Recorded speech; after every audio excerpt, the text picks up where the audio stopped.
I'll be summarizing the April 30th Ashes of Creation development live stream. Just before I start, there are timestamps in the description for each segment I'll be covering today. The monthly cosmetics will be swapping over on the 5th of May, 11 AM Pacific time. Buying into Alpha 1 will be available on the 5th of May as well, so for those who already have a package, there will be an alternative upgrade package to buy into Alpha 1. If you are interested in crafting and have any questions, then you can head on over to the forums for the next month's dev discussion on crafting. The links will be in the description. And for those who have Alpha 1 access, the week-long playtest will be on from the 14th to the 21st of May.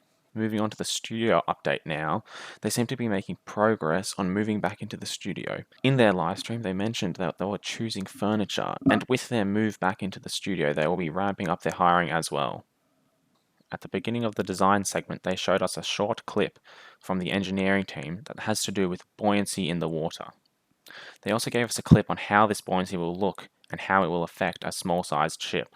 And this boat kind of has a little bit of hole in the bottom of it, so you can see the water comes in there and you can see how. Next, they gave us footage which mainly included them fighting an Elder Dragon raid boss.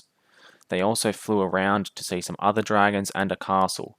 Now this was all in the siege zone, but you can also find these dragons open world, but keep in mind that they will have slightly different mechanics when you fight them in these two different scenarios.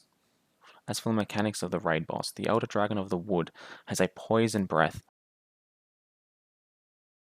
a claw swipe, poison puddles, and a jumping stomp. What I really liked was how the stomp created a shockwave, and you could actually avoid the knockdown from this shockwave by having a well-timed jump. While there was less information in the video on the fire and the ice dragons, the fire dragon had this very unique mechanic where mirror images of the dragon actually spawned. As well as these three dragons being situated in the siege zone, there are also unique resources for high-end gear which can be found in these zones. With the Alpha 1 coming soon, it was mentioned that there are already over 200 quests and around 49 sets for level 1 to 15 which can be either crafted, found, quested, or dropped. Now moving on to the environment segment, and we got some concept art on the tropics, some dwarven-themed statues and a dwarven throne, and we also got in-game screenshots for a goblin camp.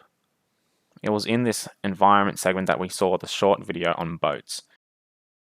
Okay, so now we're moving on to the character segment. The colonial outfit, Face of Sorrow outfit, Fathom Veil cloak, Steel Soul plate outfit, Titan bark outfit were all shown in completed 3D. There was also a flail runner mount which was shown as a small leak, and this is probably my favourite mount so far that I have seen. Now we're up to the last segment, which is the Q&A. You can find all of the Q&A in the Ashes live stream or on the Ashes post, but for this video I'll just choose a few. Can a caravan driver / owner pick up the resources from their own destroyed caravan? Firstly, a portion of the goods are automatically destroyed and cannot be recovered by anyone. Secondly, it is then anyone's loot, even the defenders can loot the caravan. How do you initiate naval PvP combat? And how does it affect the entire crew's corruption status accordingly?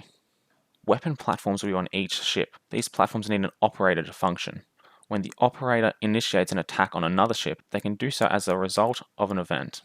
The following events apply: Guild Wars, Node Wars, the target is a player killer or PKer, an automatic flagging event, or just simply the open world PvP system with the flagging system. Will I be able to summon a mount in combat? Yes, you will be able to summon a mount in combat. How will crowd control skills work on mounted players? For example, just dismounting them, stunning them for the duration, etc. Both. There will be both dismount abilities and stun the mount abilities and stun the rider abilities.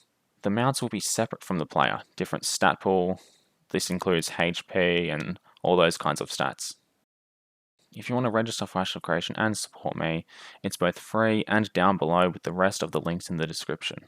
Or you can use my code, which is on screen. If you want to check out my Ashes of Creation Apocalypse clips, you can click the video on the screen now, and if you want to see any other of my videos, they are also in the description below. Thanks for watching.